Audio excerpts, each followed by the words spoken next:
Здравствуйте, уважаемые подписчики! Вот наконец-то пришло время, в машинке умер замок зажигания. Не только контактная группа, но и сам ключ начал вываливаться.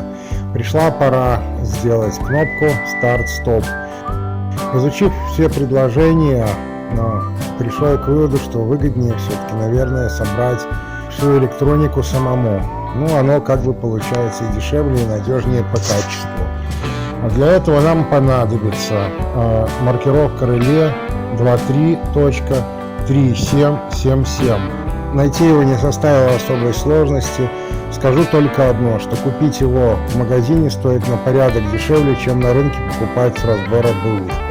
На рынке за него просили почти в 3 раза дороже. Это реле используется в 2110 как реле задних противотуманных фонарей. Кроме этого реле нам еще понадобятся обычные 4 либо 5-контактные перекидные реле. Единственное, что желательно брать не меньше, чем 40 ампер, чтобы они выдерживали нагрузку автомобиля. Понадобится еще бесконтактная кнопка. Я себе взял пока обычную для испытания. Когда будет готово, поменяю на что-то более красивое. Также понадобится 2 диода 1N4007 для развязки этих реле. При установке главное не ошибиться с анодом и катодом. Как их отличить, указано на рисунке, обратите внимание.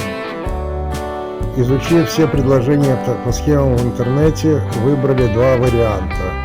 Начали собирать по первой схеме, так как она выглядела более красиво и по расчетам должна была работать более надежно. Первое впечатление оказалось ошибочным. После сборки по первой схеме, при нажатии на кнопку, кроме того, что включал зажигание, стартер продолжал крутиться и не останавливался. По этой причине начали собирать все-таки вторую схему. Принцип работы второй схемы несколько проще, чем первой. В ней нету концевика на педали сцепления либо тормоза. И нажимая на кнопку зажигания, у нас, кроме включения зажигания, сразу начинает крутиться стартер. Как только отпускаем эту кнопку, стартер останавливается, но зажигание остается включенным. После того, как нажимаем на кнопку еще раз, двигатель глохнет и зажигание выключается.